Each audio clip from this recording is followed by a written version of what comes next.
Okay, welcome to the WPIAL Blitz Show. My name is Bruce Badgley. As always, I've got my good friend Ian McMeans with us. And Ian, wow, we've got another very special guest to start our program this week. Yes, we are honored to have Elwood City head coach Dan Bradley joining us tonight. This is actually Coach Bradley's second appearance on the WPIAL Blitz Show. He was a guest a few years ago when he coached at Olsh and led them to the WPIAL championship game. So welcome back to the show, Coach Bradley, and congratulations on the 5-0 start for Elwood City. Well, thanks for having me, and it's great to be back, and let's get the show underway. So Bruce and I have been talking and kind of following this Elwood City story for a few years, since you took over the program.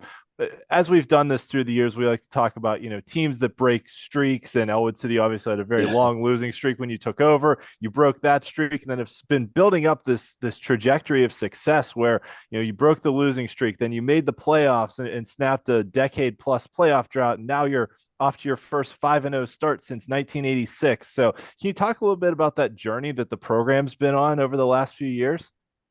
Well, yeah. The first year I took over, we had a relatively young roster. We had 4 seniors and 3 juniors at the time, and a plethora of sophomores and freshmen. We took our lumps a little bit the first year because we were starting so many sophomores and freshmen against, some really good football teams. We play in the Midwestern Athletic Conference, and there are some powerful football teams, traditional powers. Beaver Falls, Neshannock, Mohawk, and the Shanks moved down, but good football in that area. We were able to break that 3-year losing streak and, win some games. We were much more competitive. And we did a lot of positive things growth-wise, offensively and defensively, even though it was only a 2-win season. Last year, we were fortunate enough to play better football. We were more competitive, predominantly with juniors and sophomores, and we were able to make the playoffs. Didn't end in the right way, but for so many teams it doesn't. And this year we're off to a good start. We're playing with juniors and seniors, and just having a much more mature lineup out there has been good for us. Well, you outscored your last 2 opponents 76-3.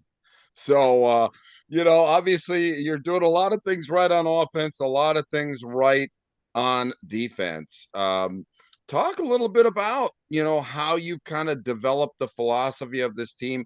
Have you molded it around the players that you have, or are you taking your players and trying to fit them into, your philosophy for offense and defense?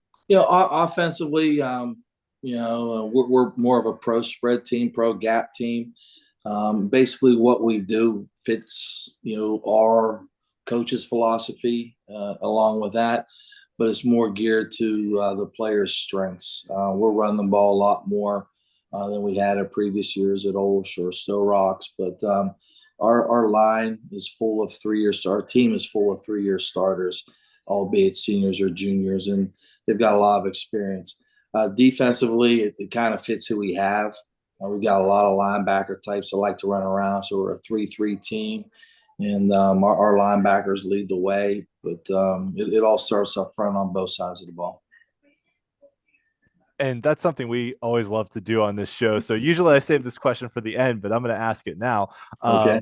The Elijah Palmer McCain's, the Chris Smileys of the world, easy to find stats on, easy to get headlines for those guys, and they deserve everything they get. But if you want to take a minute, give a shout out, name your guys in the trenches. That we are firm believers on this show that everything starts in the trenches. So we like to get as much press for the offensive and defensive linemen as we can. We salute those guys and mention those guys, congratulate those guys. As many opportunities as we get. Offensively, from left to right, senior Maddox Singer, senior Evan Twiddell, senior Logan McClymans, senior Shane Lutz, and junior Tristan Reynolds.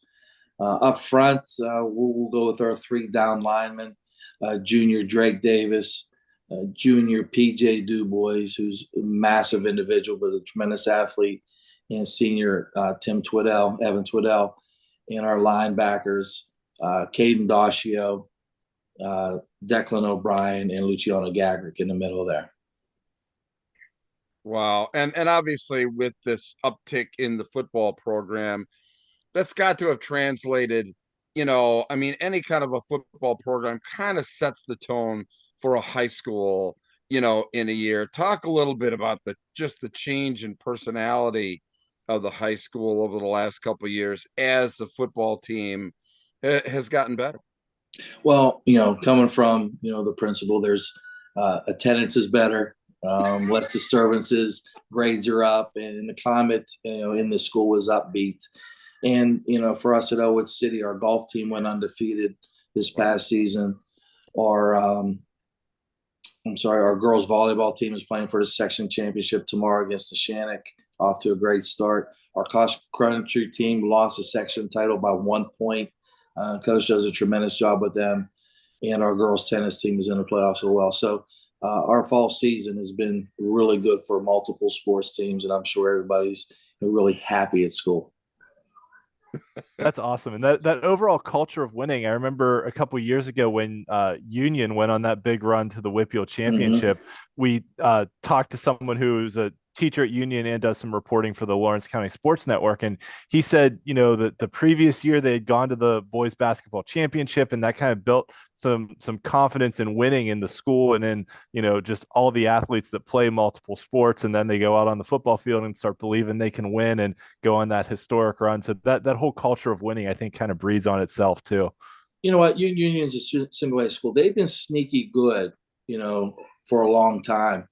Baseball championships. Mark Stanley does an outstanding job basketball-wise. They've lost to Monty Christian a few times, and Kim come in and sort of turns the corner a little bit with the football program. But they've been sneaky good over the years. Yeah. So you guys have a big game coming up this week against Western Beaver, and not to really count your chickens before they hatch, but you're the only two teams undefeated in conference play right now. You still have some games to go, but Elwood City hasn't won a conference championship since 1997. So this would be another big step, in that upward trajectory. How are you guys feeling ahead of this game?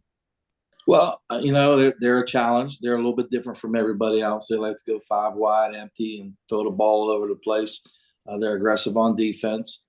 So they do present problems, but for us, it's one game at a time. And if you want to be 9-0 or 10-0, you got to take care of each week by week, and you can't overlook anybody. And like you said, we have Western Beaver this week, who's pretty good, really good. Riverside's our rivalry, so that'll be a good one. They're much improved. Union's been struggling a little bit, but they're well coached and they get after you. And then we finish up with Beaver Falls. So, a long way to go, 1 week at a time, and this week's Western Beaver. And that 1 week at a time mentality, really relies on, your coaching staff to kind of put together, implement, and then, just execute, a game plan. Talk a little bit about your coaching staff and, the job that they're doing and getting these guys ready to play each week. Yeah, pretty good staff. We've been together for a while.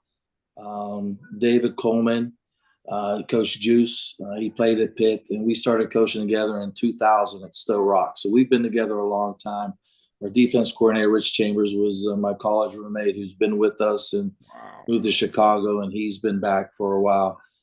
So he joined us a couple of years ago. Again, we coached together at Stowe Rocks in the 2000s in Seneca Valley. Coach Rhino joined us at Ambridge, was with us at Olsh, and he's with us. Nate Smith was an assistant at Ambridge. He's back with us. So after his stepson was done playing at Western Beaver. Jeff Holbert was with us at Olsh, linebackers coach. So 6 years at Olsh, 3 years at Elwood. We've got a lot of continuity. I don't want to miss anybody. Also, Craig Mills joined us this year, who's a teacher on staff who was a longtime coach, in the area, is All-American at Westminster and a leading tackler. So he gives us some knowledge and brings some energy to the position as well. So good group of guys, all student-centered, good with kids, and really loyal to me, and I'm thankful for their efforts and thankful to their wives and girlfriends and all those others. And we also have a young guy, too. I failed to mention Kendall Coleman, who was Coach Juice's son. played at Moon and at Duquesne. He's with us this year as well. So good family. Nice. That's great. And it's really cool to be able to have that continuity. Like all those guys you mentioned, you've coached with before, or have, relationships before. And I'm sure that helps, week to week game plan. You kind of almost have that sixth sense with your assistant coaches of kind of knowing what they're bringing to the table. They know what you want out of a week and out of a game plan and how to structure practice and all that other stuff too. The practice stuff, yeah. Sometimes we're not on the same page, but for the most part, we're pretty good together. Well, that's pretty good. And just a final question, Coach. Each time you put in a goal setting. I mean, life and sports is all about goal setting. And what were some of the goals that you set out for the team that you can share with us, as you went into this season? The first goal from day one, when I first met with the players, we wanted to have over 90% attendance from 100% of the players every year. We've reached that. And, if you want to win games, you have to show up and be there. You can't be part-time committed. You've got to be all in. That's the biggest one, because if you show up, you're going to get better. You show up to lift, you're going to get stronger. And that's been the big one. And the other one we say usually when we're conditioning, is just win the day. No matter what it is, win the rep, win the day. Push-ups, sit-ups, sprints, practice, one-on-one drills, team drills. You're going to win some, you're going to lose some. But in the end, if you win the day, you can come out on top. That's great. And those are good life lessons too that stick with you after football too, that regardless of, winning, losing, whatever happens on the field, high school football is a lot of it's about life lessons, because very few kids are going to go on to play professional football. Some go on to play college, but very few go on to play professionally. That it's really the life lessons that you learn playing the game that benefits you long term. So last thing I have is, I love the W Wolverine logo that you guys have developed, and it's on your hat, but we can't see it on the screen. Can you show it off? Because this is an amazing Wolverine logo that Elwood City's developed. So notwithstanding any copyright infringement, I kind of took it from Michigan Wolverines alternative logo. So yeah, so that's where that came from. It wasn't any creative duties, just kind of search engine and find what else we can use besides the old one that we used to have. But we do still use the EC and this Wolverine one. Yes, yeah. Thank you. Yeah, I love it. When I started seeing it around, I was like, this is so cool. So all right, yeah, that's good.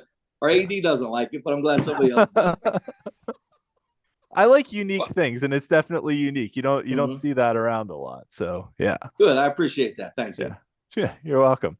So that's all I had. We don't want to take too much of your time. It's getting late at night, and you've got a game to prepare for this weekend, so we don't want to take too much of your time. Thanks so much for joining us, Coach, and congratulations on all the success you've had at Elwood City. I mean, it's got to be so cool for this group of seniors that, like, as freshmen didn't win a game and are now off to the best start since 1986 and have a chance to potentially contend for a conference title for the first time since 1997. And not to get too far ahead of ourselves, but there's kind of a power vacuum in 2A this year, because like Steel Valley's struggling a little bit. Beaver Falls is kind of having a down year. So a lot of those traditional powers like aren't around. So I think 2A has the most wide open playoffs of any classification this year. So yeah, I learned this long ago. Sometimes it's not what you have, it's what other people don't have. And sometimes, Beaver Falls struggling a little bit, Wash High, Steel Valley. That kind of helps us out a little bit, but we think we're a pretty good football team.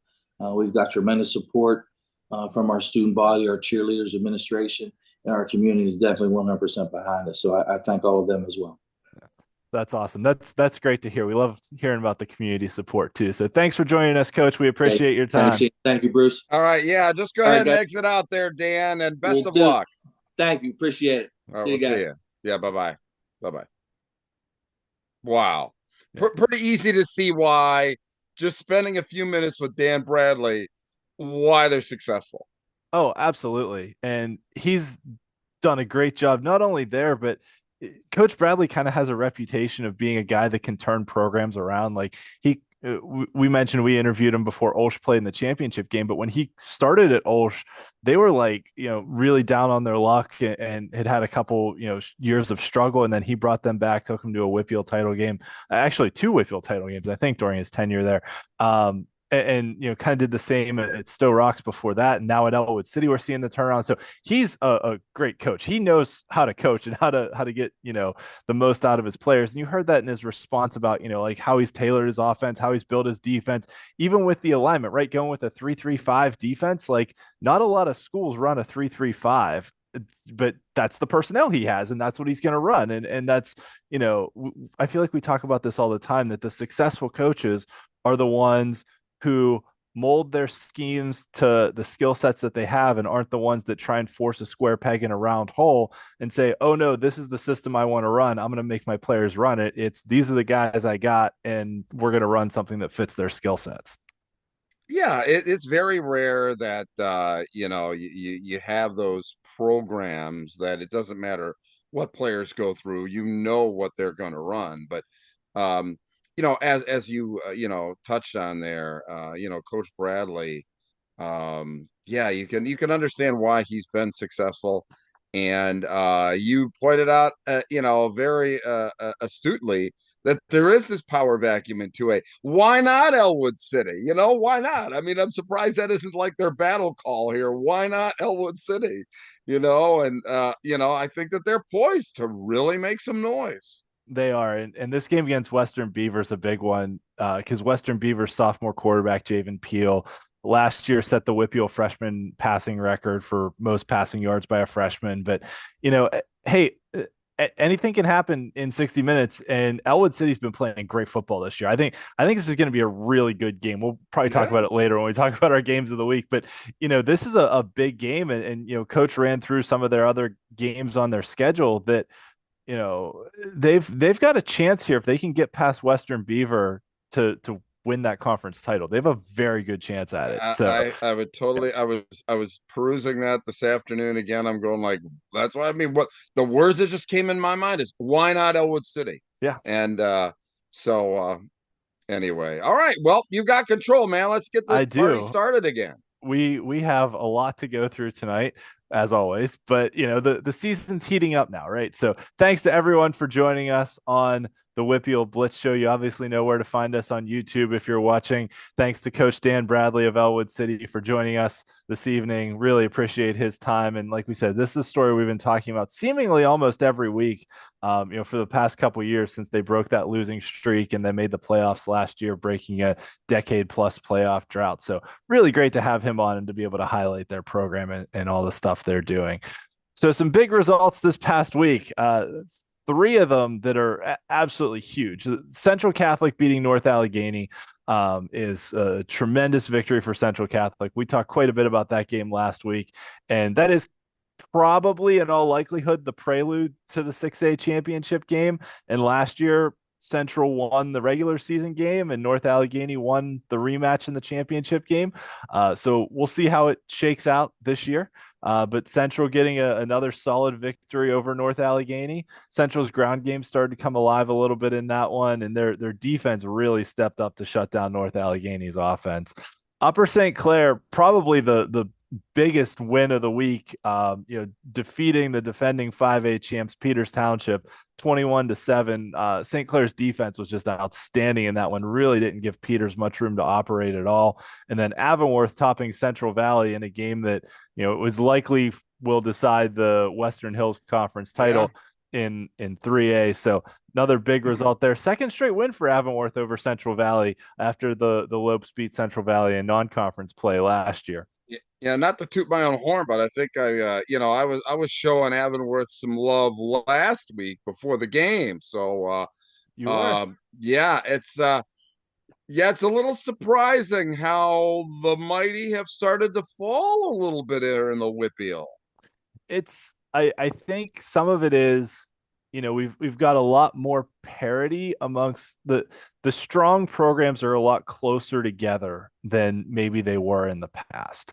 And you've got a lot of programs kind of on the same level. And Avonworth's been an extremely strong program. I mean, they were in the WPIAL championship game the last 2 years. And if you think about it, if Bell Vernon hadn't moved down to 3A 2 years ago, Avonworth would have been two-time WPIAL champions. And Yeah. so, and potentially two-time state champions because Bell Vernon ran the table in the Yeah. state playoffs too. So, Avonworth's been an extremely strong program, and they're right in there in 3A.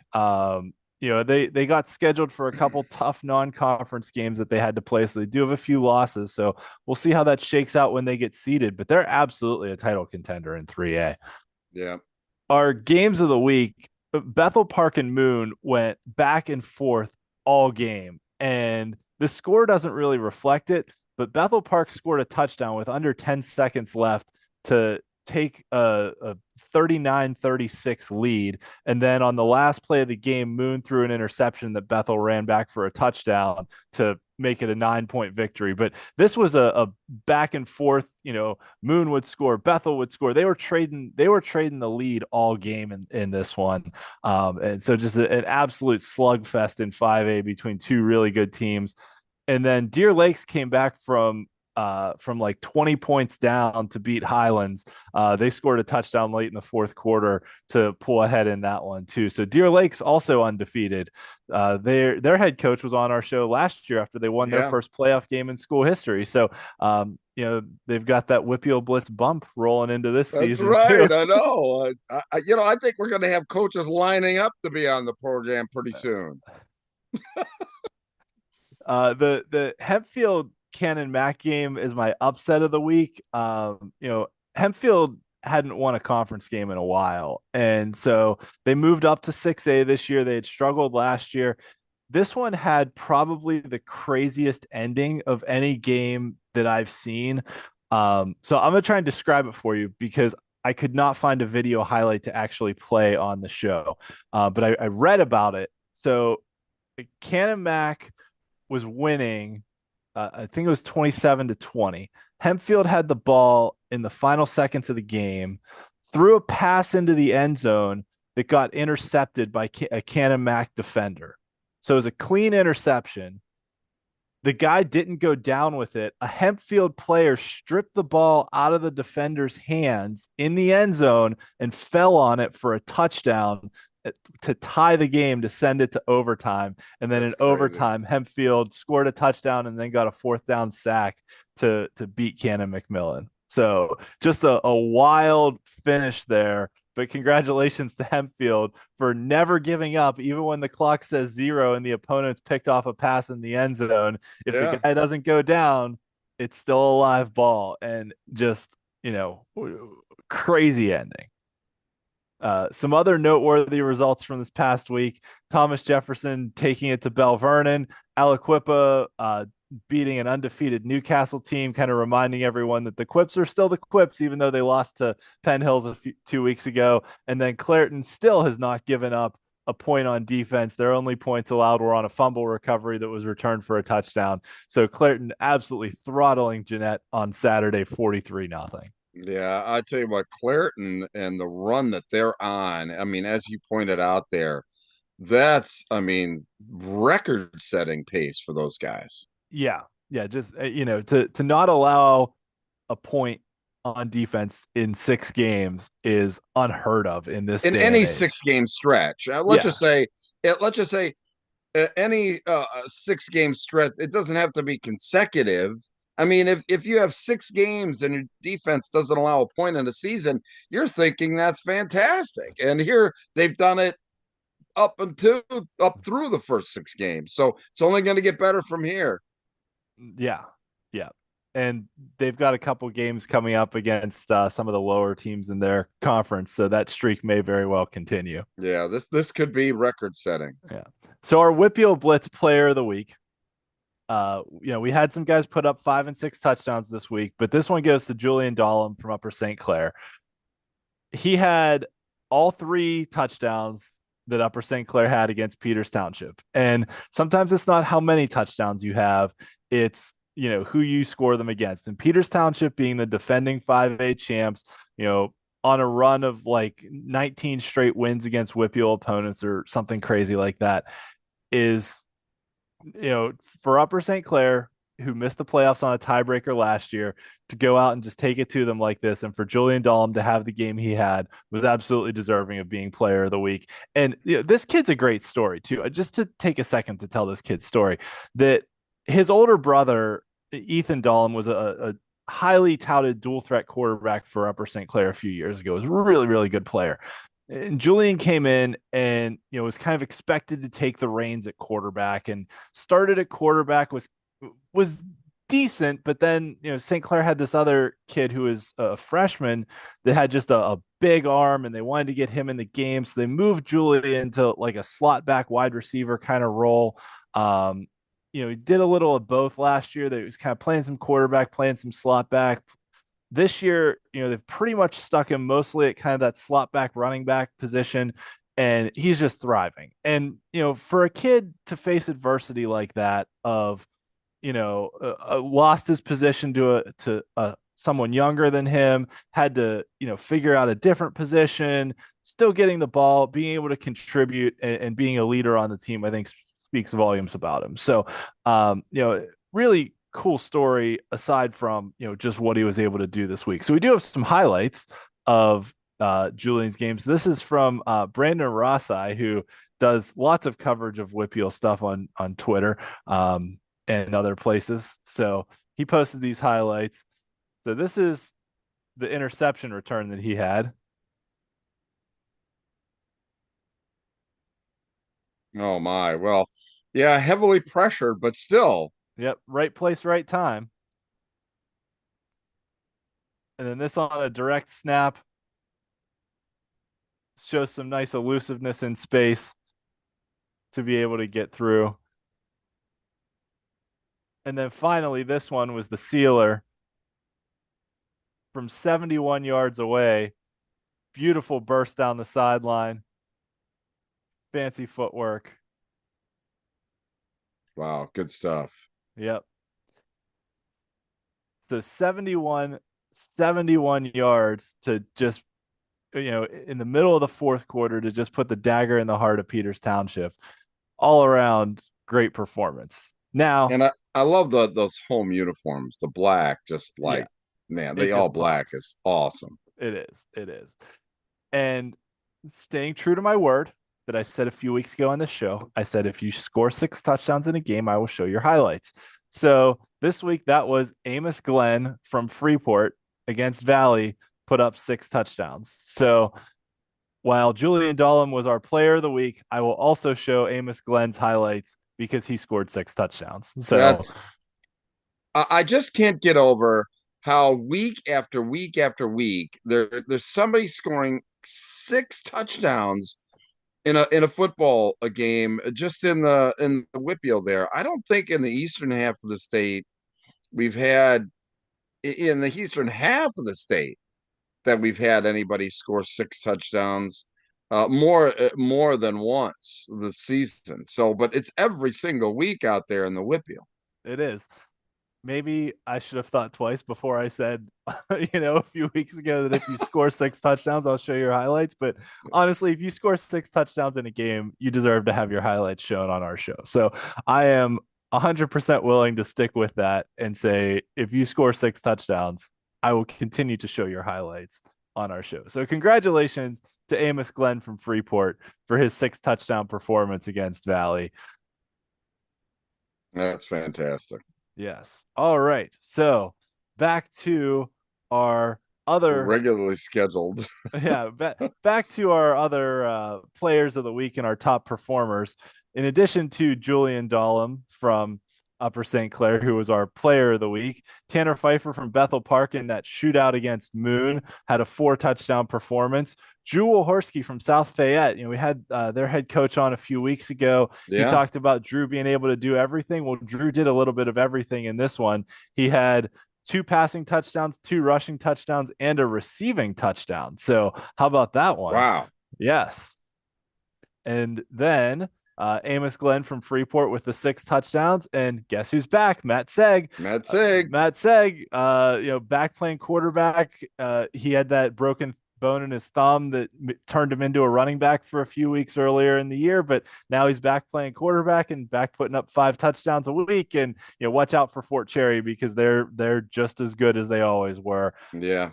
Patrick Smith from Mount Lebanon. This was, Mount Lebanon hadn't won a game this year and was 0-5, and we're playing a Seneca Valley team that had already won a big game in the playoff hunt. And Mount Lebanon really needed to win this one to get back in it.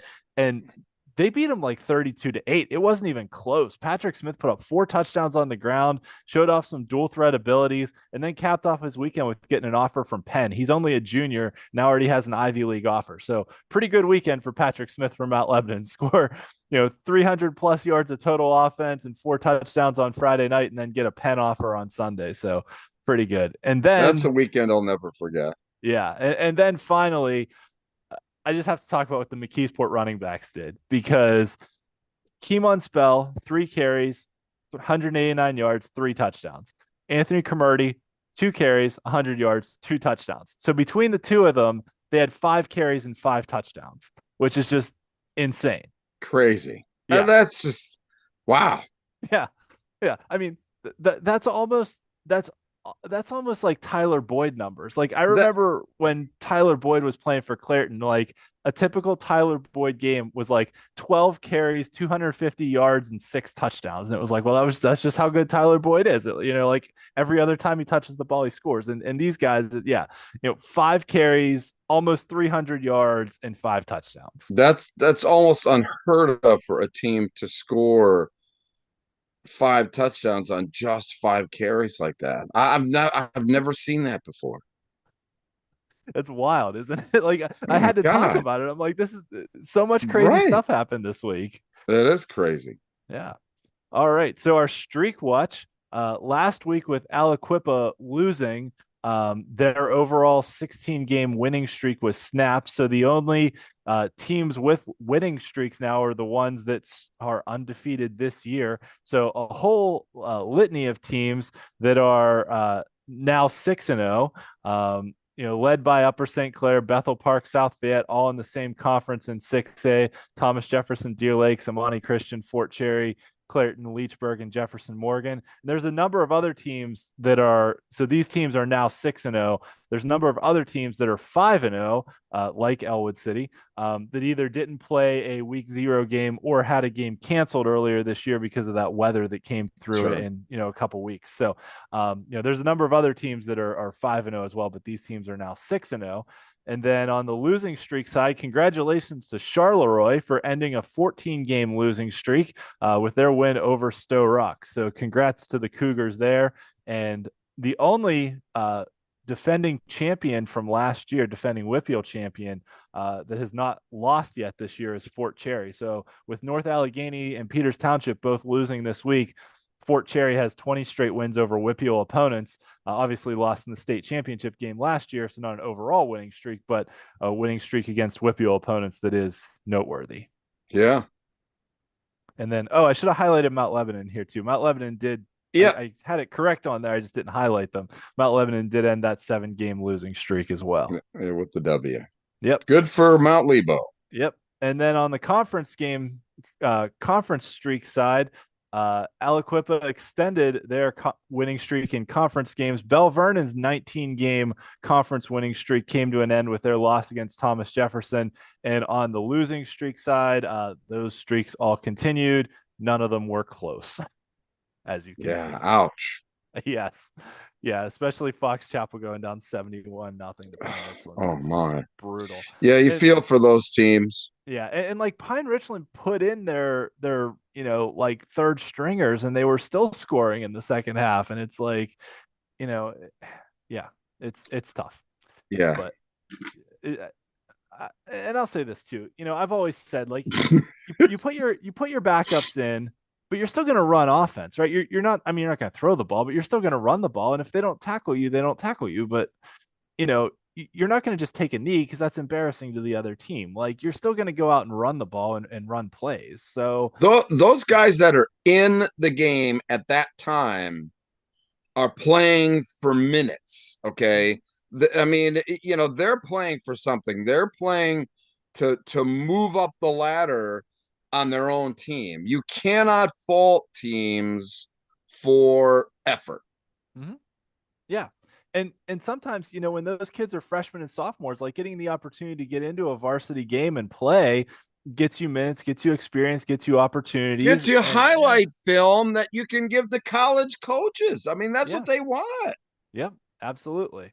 So yeah, uh, and I think there's a difference between this happening, you know, teams like Clareton back in the day when they were really good and were beating teams like 84-0. But like those Clareton teams only had like 20 kids on the roster too. So it's like, who are you going to substitute? Like they Yeah, don't correct. have reserves. When you have small Mm-hmm. schools, I mean, these are big schools, but when you have small schools, it's even harder to There's nowhere just to sub hide. guys out. Right. Exactly. It's just, it is what it is. And you know, if you can't tackle them, you can't tackle them. So Right. yeah. Correct. All right. So we're going to run through the conference standings now that all the conferences are into conference play and things are happening. We're moving closer to the playoffs.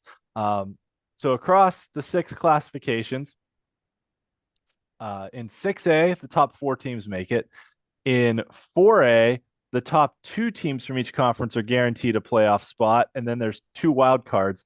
And then in the other 4 classifications, 5A, 3A, 2A, 1A, it's the top 3 from each conference are guaranteed playoff spots, and then the WPIAL committee will select additional wild cards to make the playoffs from the remaining teams.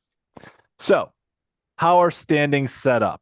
I had somebody ask me about this on Twitter, and so I think it's worth just running through this again. So the WPIAL standings are ordered by, first and foremost, your record against conference opponents. So that's the first ordering of things. Secondly, it's head-to-head results. And things will default. Tiebreakers always default back to head-to-head whenever possible. After that, it's Gardner points, which is a strength of victory metric. So you get 10 Gardner points for each conference victory of the teams you beat in conference play. So if you beat a team that's 2-2, you get 20 points because they had 2 victories, 2 conference victories. And then tiebreaker points is a margin of victory metric. So for each conference game you play, you get up to either +10 or -10 based on your margin of victory or defeat. So this is one way of kind of mitigating the blowouts, right? That 71-0 game counts the Right. same as if it had been 10-0 or 12-0. So it's, it mitigates that a little bit, limiting it to 10. Now, if it's less than 10, then it's like +5, -5, whatever it is. So, all right. So looking I'm at the surprised that you standings. got that question. I mean, you talk about it, and it's in every one of your. It's obviously somebody who doesn't watch the show because every show you've got that in there. Actually, So I forgot to do it last week. So okay, all right. Well, if it's if someone's new to the show or new to seeing the standings in this level of detail, because honestly, the major media outlets don't show these things. yeah, correct. That That's this is how, all right, I'm gonna go on my soapbox here for a minute, but this is how I got into like doing high school football, I'll say quote unquote media stuff. Is, I always just kind of followed it. I enjoyed it. Back when I was in grad school, I had a blog about the Steelers because my fiance, now wife, was sick of hearing me talk about the Steelers. So I was like, I'm just going to write my thoughts on the internet, and yeah, generated a little bit of a following.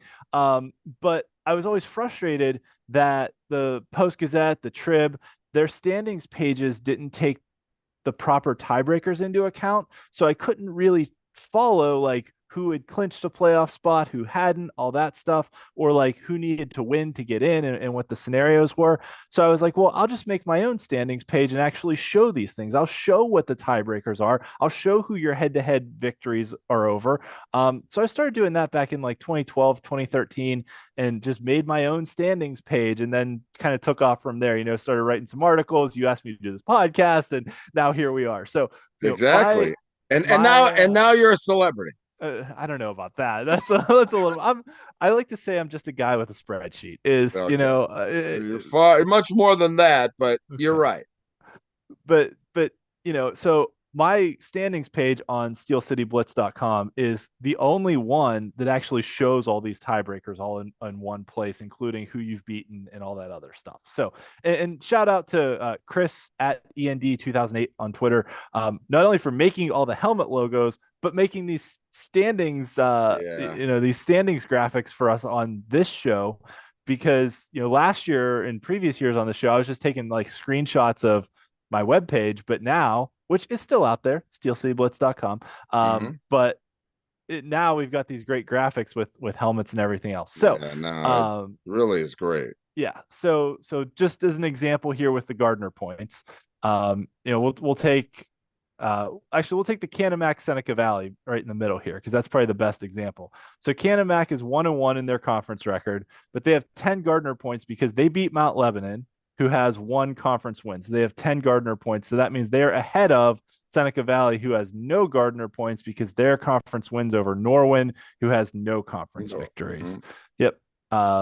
So that's how that all sorts out. And then you see the WPIAL tiebreaker points here in the third column. That's so it's conference records, the first tiebreaker, then head to head if it's tied, then Gardner points, then the margin of victory or margin of defeat points. So the overall record does not factor at all into conference standings. So that all being said, let's talk 6A. Central Catholic got that big win over North Allegheny, so they're now absolutely in the driver's seat to pretty much cruise to this conference title. I mean, we said coming into the year that there were tiers in 6A, that it was Central and North Allegheny in the top tier, and then kind of everyone else fighting for a playoff spot. And I think that's pretty much played out, that you see those are the only two that even have a winning record overall. Yeah. The other ones are going to be fighting for those last 2 playoff spots, but now we've started to have some teams beat each other, right? Canamac beat Mount Lebanon in overtime, was it in overtime or was it just by a field goal?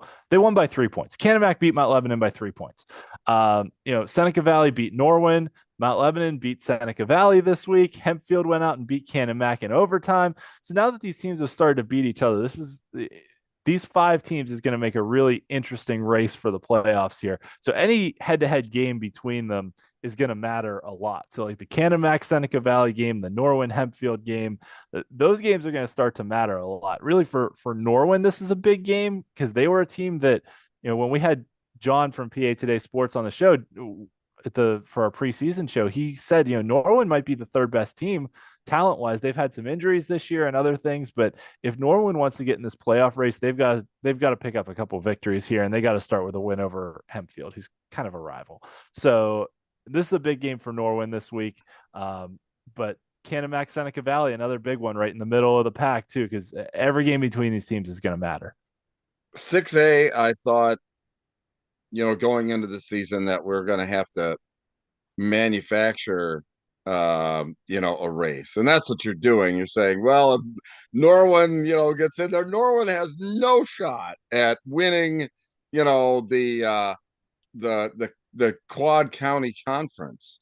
And like I said, I felt that we were going to have to manufacture a race here in some way, just because of the Central Catholic and North Allegheny being far superior to everybody else. So yeah, and that's really what the storyline is. The storyline here is who's going to make the playoffs, because it's almost a guarantee that Central and North Allegheny are going to rematch for the WPIAL title. So it's really, the story is who's going to make the playoffs amongst the other teams. Yeah, and right, who's going to get the participation trophy along with Central Catholic and North Allegheny.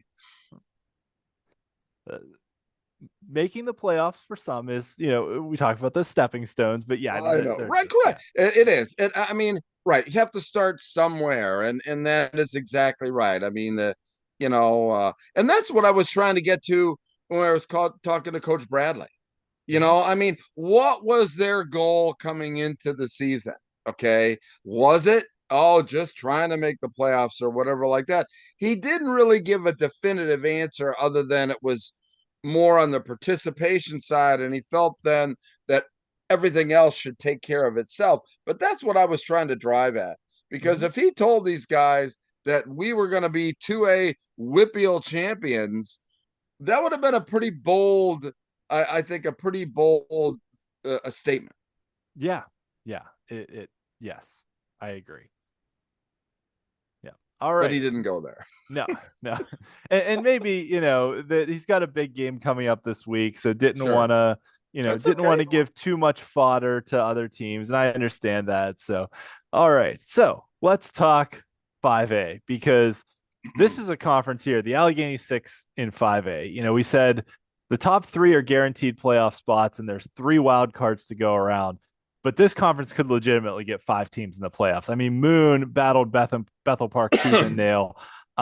Peters is still a very good team, even though they lost. And then you've got Upper St. Clair, South Fayette, and Bethel Park, who are all unbeaten in conference play, or unbeaten overall too, but also won their first conference game. So this is going to be good. And Upper St. Clair taking on South Fayette, Peters Township taking on Moon. There's going to be 2 good games in this conference every week. Sorry, Baldwin is bad. I'm just going to call it like it is. Baldwin is bad. So, but there's going to be 2 good games in this conference every week from here on out, because these teams are going to battle each other, and we'll see how it all sorts out. But, this conference could get 5 teams into the playoffs. And in my opinion, if if it's not the best conference race in the state, it's pretty darn close to being the best conference race in the entire state.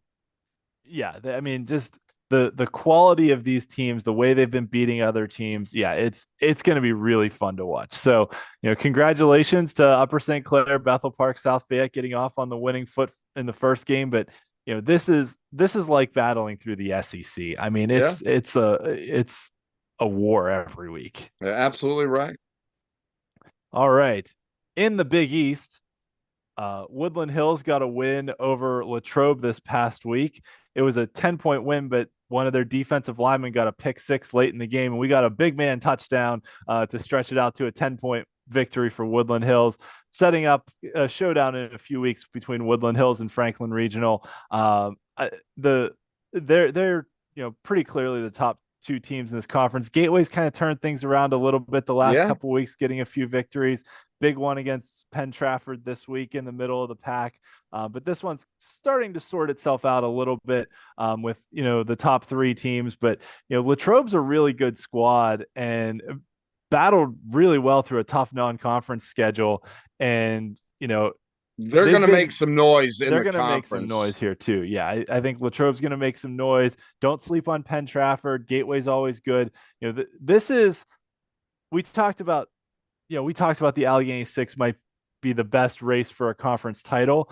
I think this might be the deepest overall conference, top to bottom, that we have. Because I mean, it might not stand out just looking at it, but Franklin Regional's 3-0 in conference play with only 10 tiebreaker points. They beat Latrobe 3-0.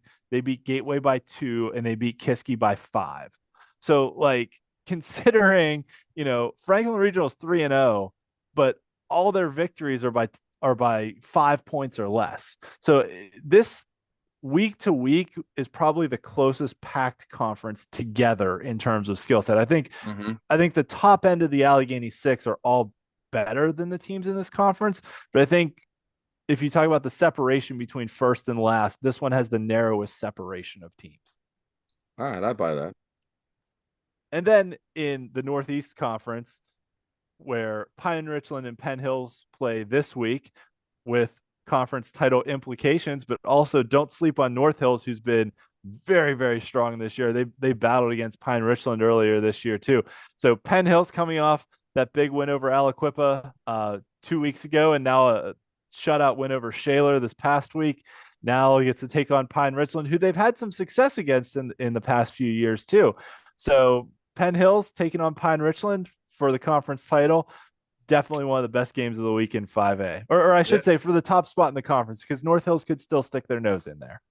Yeah, absolutely. No, that's going to be a knockdown drag out. Yeah, absolutely. And we had Coach Morris from Penn Hills on the show a couple weeks ago, and he'll definitely have his team ready to play. They're really starting to come together now as a unit that we've seen over the last few weeks.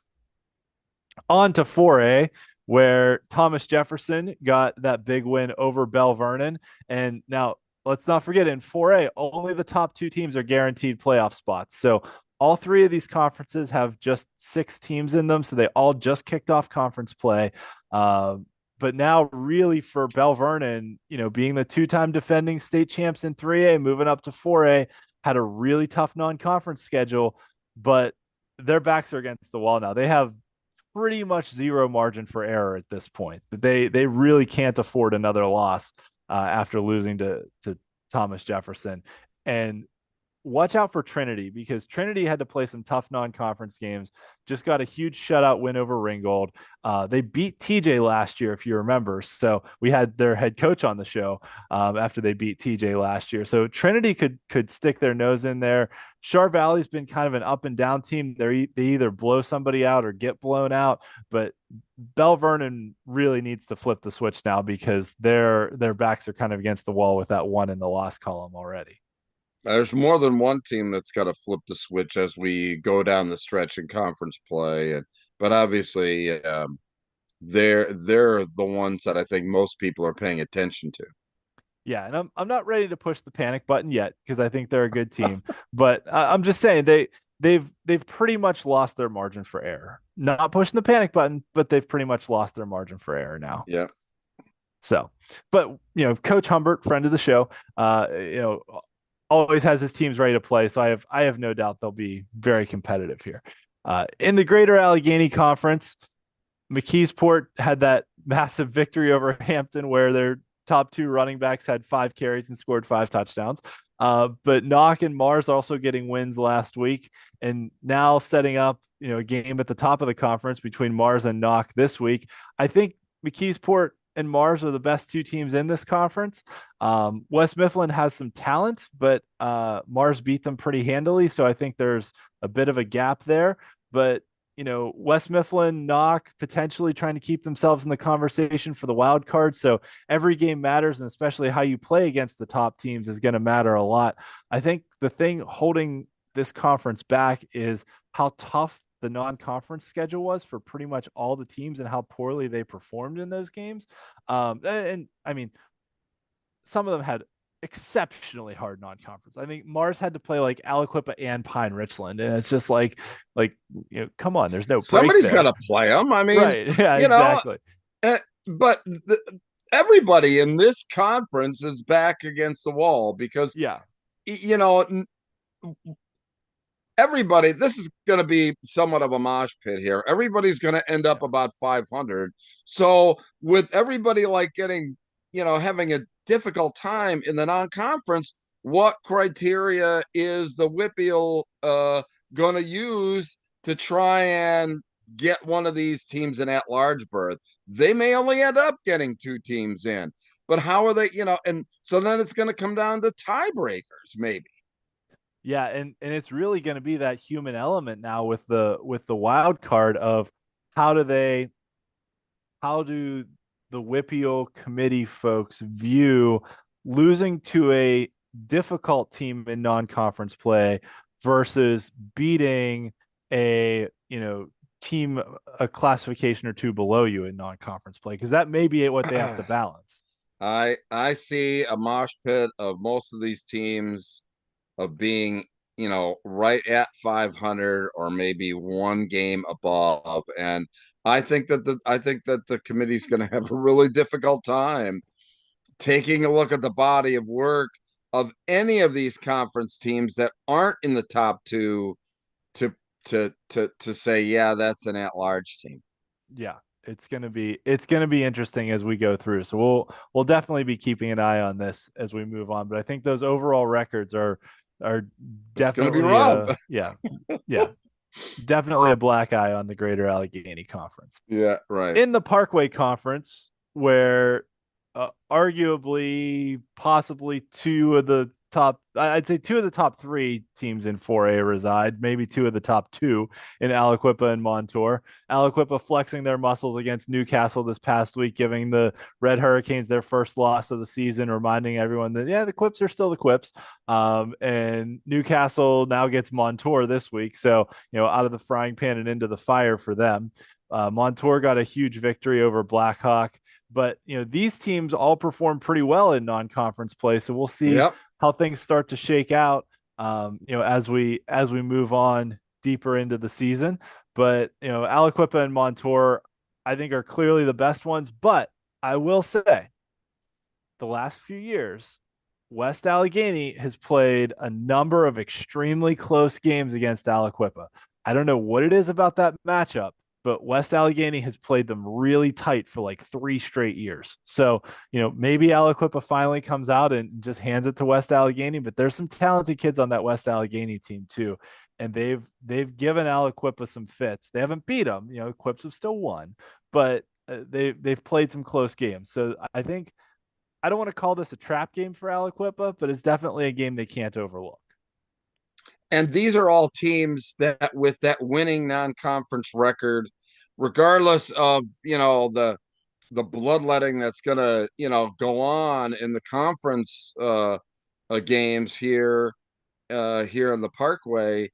I think that all these teams will have a significant advantage in getting at large berths, just because what you talked about, the fact that they did play well in the non-conference, and the teams they're playing against, in the minds of the committee, are going to, look at that, a loss favorably to Aliquippa versus, what some of the other teams have done. So, and they can take more than, just one or two per conference as well, as far as at large. So it's tough. 4A is going to be, not only is 4A going to be a slugfest just to get to the playoffs, but once you get there, there's going to be no fluff. It's just going to be the elite team. So, you're going to have really good first round playoff matchups in 4A. I think I'll be honest with you. I wouldn't put it past 4 or 5 teams from the Parkway making it. I think four would be the maximum, because there's only 2 wild card spots. So 4 would be the maximum, but it could happen. I could see. I think the Parkway definitely gets one of the wild cards. We'll see how the rest of the season plays out for the other one. Okay. All right, on to 3A in the Allegheny 7 Conference, where Deer Lakes had that come from behind victory over Highlands to set up a showdown in a few weeks with Amani Christian, with the conference title on the line, which would be huge for Deer Lake's program. Just coming off a year where they won their first playoff game in school history, now contending for a conference title. So they have a big game actually against Beaver in non-conference play this week that I think is actually really important as far as seeding goes in 3A, to kind of figure out how does one of the top 2 teams from this Allegheny 7 conference stack up against kind of a mid pack, maybe second, third, fourth place-ish team from the Western Hills Conference, just to kind of see how those conferences start to stack up against each other. So that's a big non-conference game for Deer Lakes this week. In other spots here, the top 3 are guaranteed playoff spots, so that Highlands Freeport game is going to have playoff implications with that one as well. And really, this conference is kind of just looking forward to the Deer Lakes and Monte Christian matchup in a few weeks with the conference title on the line. Yeah, absolutely. And Freeport setting himself up for an at-large berth. Mm-hmm. Yeah, Freeport performed very well in non-conference play, and even if they lose to Highlands this week and Highlands winds up edging them out for that third place spot, I think you're right. I think Freeport, for one of those 3 wildcard spots, is situated very well. In the Interstate Conference, there are only 6 teams, so they just started conference play this past week. And Elizabeth Forward did what I thought they would do all along. I said I thought this was their conference to lose, and they went out and just pounded Greensburg-Salem, and Southmoreland beat Derry pretty handily. And then Mount Pleasant scored a late touchdown with a 2-point conversion to come from behind to beat York. So Mount Pleasant also getting on the winning side with a 3-point victory over York. But other than Elizabeth Forward and maybe Southmoreland too, I think the third place spot here is wide open. These other 4 teams, any one of them could get that third place spot. Yeah. But Elizabeth Forward against Southmoreland will probably be for the conference title in a few weeks. Yeah, I can't disagree with you there. In the Western Hills Conference, Avonworth got that big win over Central Valley, which set them up atop the conference. I think Avonworth, I'm a North Catholic alumni. Avonworth is head and shoulders better than North Catholic this year. I've seen a little bit of North Catholic. Avonworth's a lot better than they are. I've seen a little bit of Avonworth too. Avonworth's better. So I think Avonworth has a pretty clear path to the conference title. But we'll still have to get through Beaver, have to get through North Catholic to actually claim the conference title. And I think it's between those top four. I think one of them will probably be in line for a wild card as well. Whoever doesn't finish in the top three, I think Avonworth, Central Valley, and Beaver are all very, very good teams. And the wrench that could get thrown in here is if Beaver beats Avonworth, we could have a three-way tie atop the conference where Avonworth beat Central Valley beat Beaver, Beaver beat Avonworth. So that's kind of still on the table where Central Valley is not completely out of this thing yet. They just need some help to kind of get back into it. So a lot still to shake out here in the Western Hills Conference. Yeah, Starting with North there is. Catholic against Central Valley this week. Yeah, there is, and I think that maybe Central Valley isn't as good as we thought they were going to be this year. I think that so They that is possible. They might not be as good as we thought they were, but I still think they're a very good team with a very good coach. And well, I wouldn't want to face them in the playoffs. I'll put it that way. okay. Yeah, and like we said, that Beaver Deer Lakes They game still kind have of to get important. there. Yeah, oh, that they'll get there. I'm not worried Okay. about that. All right, on to 2A, where South Park got a big non-conference win over Washington or Waynesburg. Waynesburg, I think it was. This Waynesburg, yeah. This past week, really solidifying themselves as one of the top teams in 2A. They've already got wins over Steel Valley and South Allegheny. So if South Park beats Olsh this week, they can pretty much just walk to the conference title. They'll have beaten the three top contenders, and then even if they were to slip up against one of the bottom teams, they'd still have a head-to-head tiebreaker. So really, this game against Olsh on Saturday is the last team that could threaten South Park for the conference crown. If not, South Park's going to claim it. And they're a very good team. They won with defense against Steel Valley. They won in an offensive shootout against South Allegheny. They can do it multiple ways. South Park is really good. And South Allegheny, Olsh, Steel Valley, all kind of in the middle of the pack battling for those last couple of playoff spots and maybe a wild card. So should be a fun race here with those three teams battling in the middle. Mm-hmm. In the Century Conference, Steel Valley absolutely throttled Waynesburg this past week. And so South Park beat Washington. That's what it was. But Steel Valley throttled Waynesburg. It was like 55-0. They absolutely smoked them. They are much better than Keystone Oaks. KO has kind of barely squeaked by the three bottom teams in the conference here, whereas Steel Valley is just pounding teams. So, I would not be surprised if Washington beat KO this week. And then, Steel Valley pretty much, they're still gonna have to play Washington, or not Steel Valley, Seton LaSalle. Seton LaSalle still has to play Washington, still has to play KO. But after the way they took it to Waynesburg, and considering Waynesburg beat Washington, I think Seton LaSalle, this is their conference to lose. They are the clear favorites here, and I would quite agree. possibly the favorites to get the top overall seed in 2A. Yeah, I would totally agree with you there. And obviously one of the ones that Elwood City's probably going to have to ultimately go through. Yeah. Yeah. Yep. Yeah. If I was seeding 2A right now, I would probably say Seton LaSalle first, South Park second, and then between and Elwood City third. Is probably how I would stack it. And so that's a good segue to move into the Midwestern Conference. Whoever wins between Western Beaver and Elwood City here this week, right? Yeah, I'd agree with that. Yes. And really, even whoever loses, if it's a close game, you could still keep that other team in like a 4 or 5 seed kind of slot, and have them still be right in it. So in 2A, the top three teams get buys in the playoffs because they've got Yeah, the top three will get buys in the playoffs. So that's just how it works out. So that third seed does matter potentially for getting a first round bye.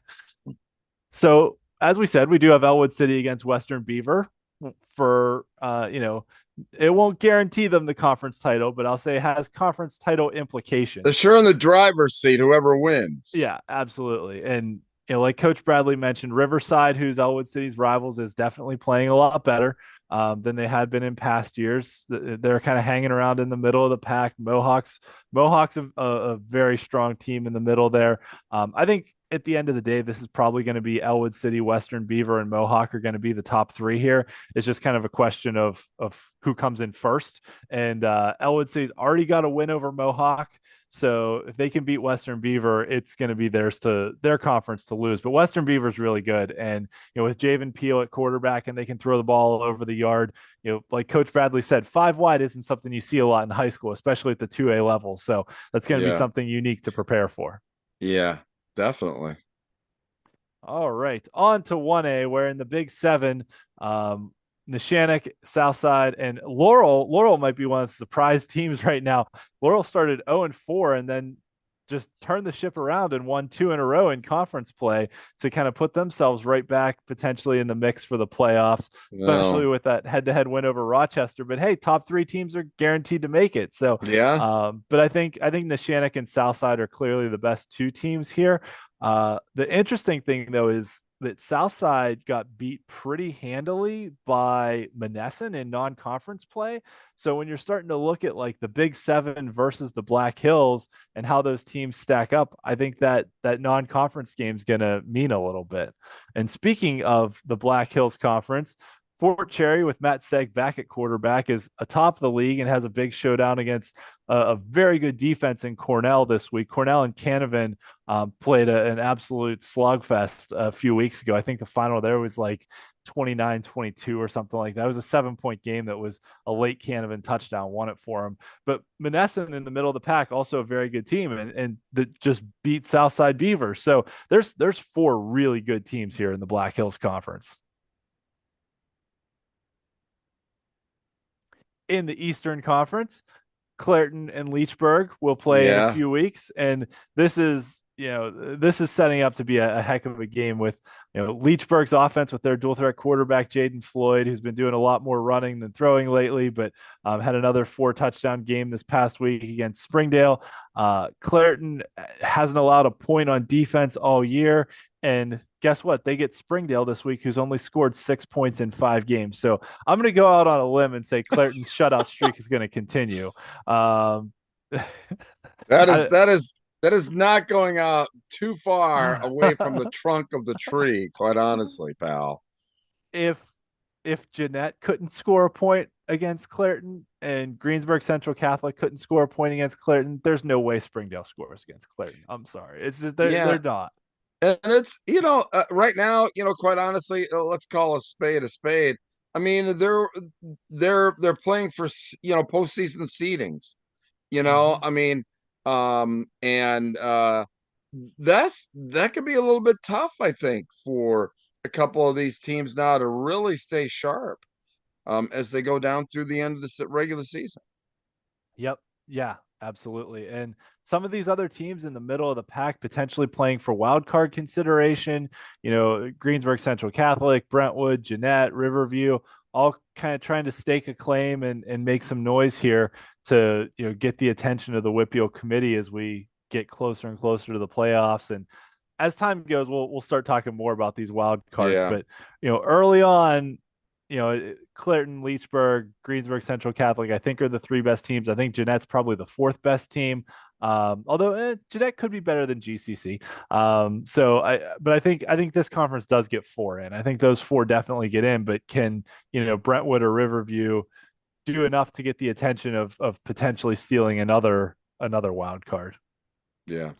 And who could they steal it from would be the Tri-County South, because the TCS has long been a conference that's struggled in the postseason, but produces these really good regular season storylines. One of those being Jefferson Morgan. We talked about them last year. They broke a decade plus playoff drought last year. Now they're off to a 6-0 start at the top of the conference. They're going to have a showdown in week 9 with California. And kind of the under the radar good story this year is Bentworth.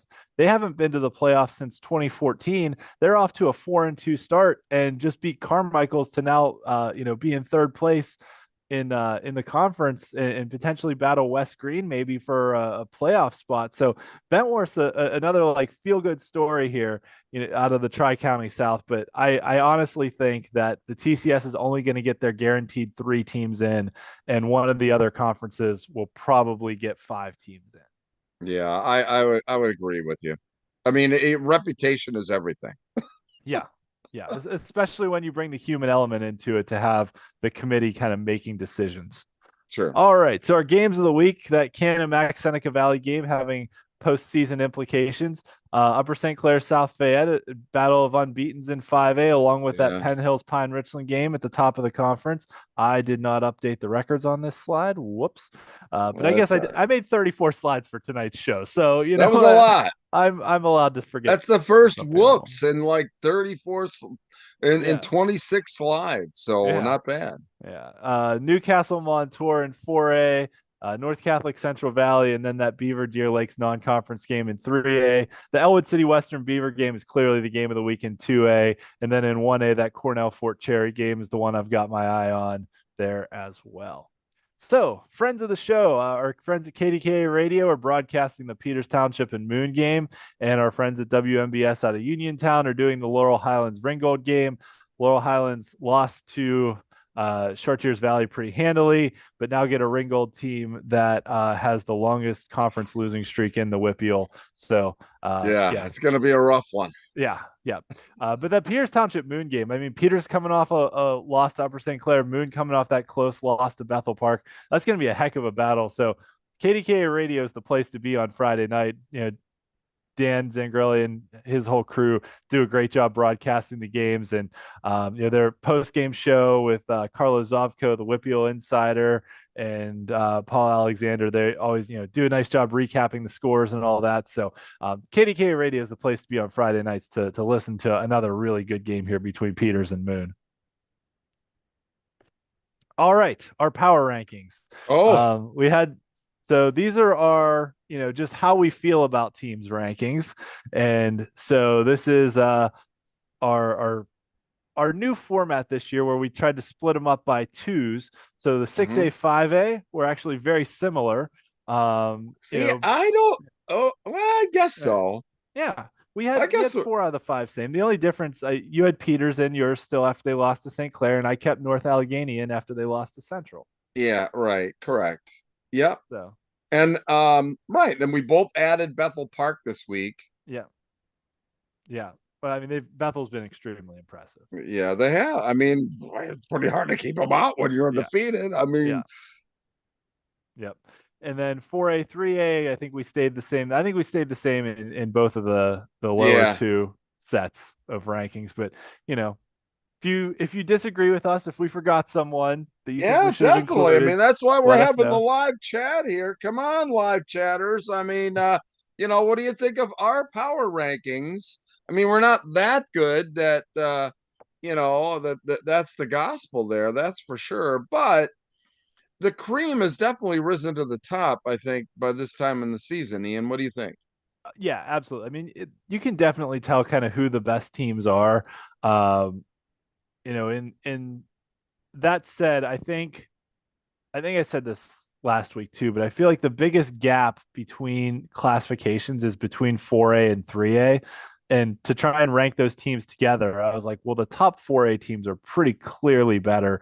But like even a team like McKeesport that got off to a rough start, like I could see McKeesport a 3A team. I mean, Amani's a very good 3A team, yes. But like I could see McKeesport running the table here and getting all the way to the 4A semifinals, and kind of putting that 0-3 start to the season well behind them in the rearview mirror. Yeah. Well. Yep. And then I do think Clairton, Fort Cherry, this is kind of a situation where I wish we still only had four classifications because I would love to see like Clairton, Fort Cherry, Seton LaSalle, Canavan, South Park, all in the single A bracket. Like that would make for a heck of a playoffs. Yeah. Well, you know, it is what it is. Yep. Yep. I was trying to bait everybody to for some comments on our rankings, but it's really difficult because they're just too good. No, I'm just kidding. Well, we have more rankings. So I Oh, brought back right.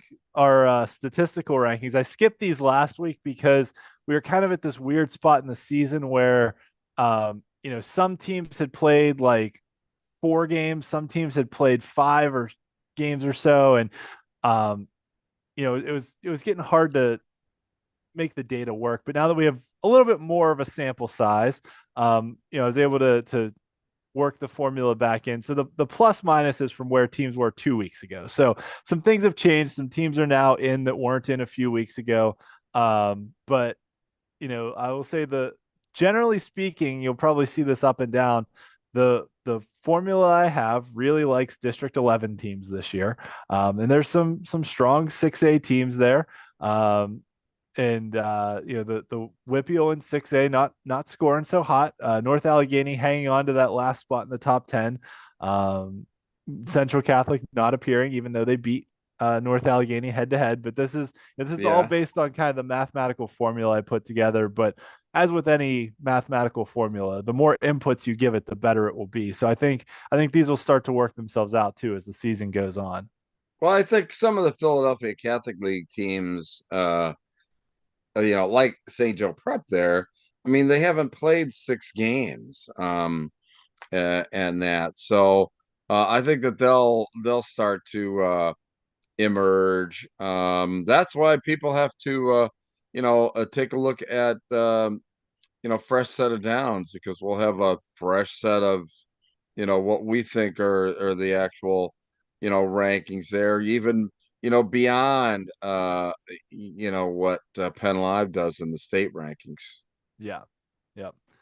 And in 5A, the formula really likes the WPIAL teams, but I think that's also reflective that, you had Imhotep Charter move up from 5A to 6A. Roman Catholic, who was the, presumed favorite of 5A in District 12, lost this past week. So, a lot of undefeated teams still to kind of sort themselves out in 5A and the WPIAL. A lot of head-to-head games are going to happen here. And I like that, you picked, that it picked out Conestoga Valley, out of the Lancaster Lebanon League, 6-0. I mean, that's, somebody that has really come out of the pack in District 3 to play some really good football. Probably the team not appearing out there, on there that I think people should be keeping an eye on is Exeter. I mean, they are back with a vengeance, um, playing some really good football. Um, but yeah, and I guess and a team that kind of dropped out there was Westchester Ruston. They lost to Downingtown West last week in 5A, so that's probably why they're not appearing in there too. But that's, Yep. still have obviously a few weeks to go in the regular season. Yep. All right, on to 4A, 3A. We've got Aliquippa, Montour, Thomas Jefferson, who I think are, absolutely the top three WPIAL teams in 4A right now. And then, 4A is really the one where you start to see a lot of distribution across the state. We've got some District 3, some District 4, District 11 team in here. So it's 4A is really where you get that full statewide distribution. And 3A as well, you got, it likes, like I said, the formula likes the District 11 teams, but some WPIAL teams, Deer Lake, Southmoreland, Amani Christian. If I was ranking these personally, I think Amani Christian's the best 3A team right now. But Oh they boy, played they played some teams from lower classifications in non-conference play. So and some of the teams that they played in non-conference play haven't performed very well this year. Like their matchup against Beaver Falls, everyone's like, "Oh, Beaver Falls defending 2A champions. This is going to be a really good matchup." And then Beaver Falls is winless this year, so like that doesn't really help them in the math. Danville is my number one team in my 3A, 4A power rankings in the eastern half of the state. So that's like talk about. I mean, 3A schools that kind of really rank between 3A and 4A. Amani and Danville on a statewide basis are very, very good. Tamaqua, I mean, undefeated there. You're picking up all these, these good teams and whatever like that. Just flipping back over to the 4A side there, Bonner Prendy. I mean, they beat Roman Catholic. I mean, last week in 5A, one of the teams we thought was going to contend for a 5A championship. Bonner beat them 38-30. Not to toot my own horn, but Jack Muldoon, Bonner Prendy's coach, will be on a fresh set of downs. I know that we'll eventually, roll into that promo, but the coach Muldoon will be on fresh set of downs tomorrow at 7:30. That will definitely be worth checking out to Yeah, hear about how they, you know, took it to Roman this week, especially because, like you said, Roman's kind of one of the favorites in 5A to come out of that half of the bracket. And there's a lot of WPIAL teams that have their sights set on making it to a state title. So, absolutely right. I mean, Aliquippa and TJ are obviously a couple that have got their sights set. Wow. Not so fast, my friend. So, all right. And then down to 2A and 1A, I think, the name not appearing here is Southern Columbia, but Southern Columbia is 3-3. They've lost more games this year than they have like the last 3 seasons combined. yeah, and got waxed by Danville last week. Yeah, right. I mean, you've been kind of going along like some of these teams say, well, you don't pick against them because unless you can't. But boy, I tell you, they're gonna have that's definitely panic button time. I think with Southern Columbia, but I mean in the 2A side there, Troy really top flight, um, Eastern team, and you got Schuylkill Haven in there, another top flight Eastern team, and look at there, man, look at the love for Elwood City. Mm-hmm. Yep, Elwood City, number 4 in my power rankings of the 2A teams statewide. So, the formula is recognizing what they've done so far this year. And on Yeah, the 1A side, I was a little surprised actually that Westinghouse was no longer the number 1 team, but Bishop Guilfoyle out of District 6. We've talked about them. They won a couple 1A state titles, got forced up to 2A. Now we're able to move back down to 1A, and they're definitely a contender in this thing too. But the other teams we talked about, the Clairtons, the Fort Cherries, the Bishop Canavans are all extremely strong. yeah, and Nativity. I mean, they've just kind of snuck up in that. I mean, they're not in our my guys 2A 1A power rankings or whatever like that from the first set of downs power rankings, but man, Nativity is just really having a great season so far. Um, yeah. Maybe you should have to talk with Dave Micah about that. He's the District 11 guy, right? Dave, Yeah. I mean, they're not even in Dave's 1A 2A ranking. So I mean, it is what it is. Yep. All right. So our WPIAL history look back from our friends at PA Football History. 1964. Oh, didn't update the title there. But Aliquippa defeated Monongahela, and actually, check this out. I was able to find, thanks to the magic of YouTube, Oh the my.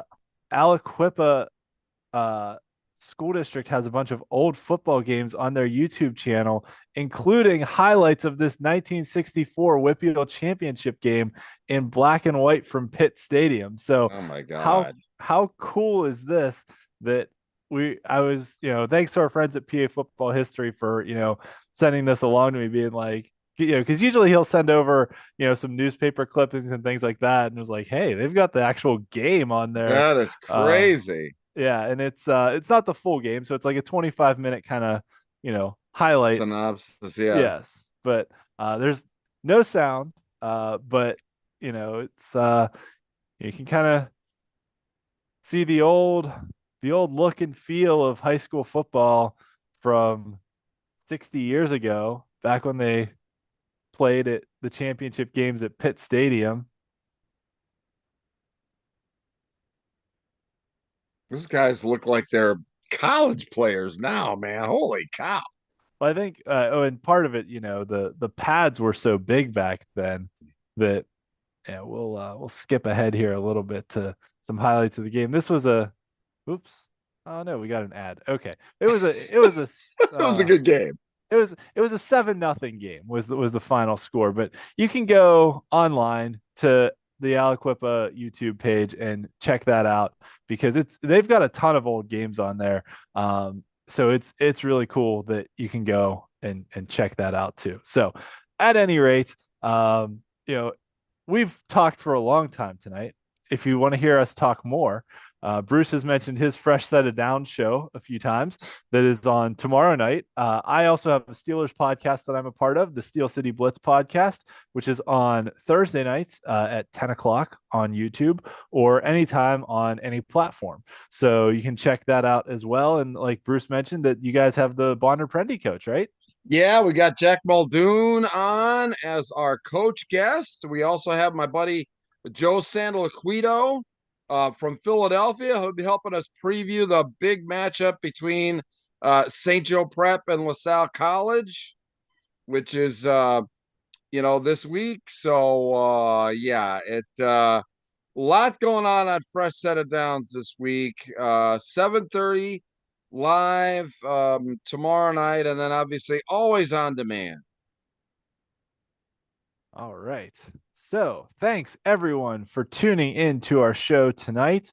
You obviously knew where to find us on YouTube. You can check us out on social media or check out my WPIAL articles and standings page at steelcityblitz.com. We'll have games of the week articles. We'll have, once we get closer to the playoffs, playoff clinching scenario stuff, as well as the standings page, which is the only one that has all the tiebreakers on it. So thanks everyone for tuning in tonight. This was a bit of a marathon show, but we will continue as we go through the season, running through the conference standings so that, we can give really a good sense for where the races are shaping up, who's not only contending for a WPIAL title, but what are those good stories that we can tell of teams that might be snapping long droughts of, missing the playoffs or things like that and being competitive. So lots more to get into now. We've passed the halfway point in the season. We're hitting the home stretch. This will be week 6 here ahead of us.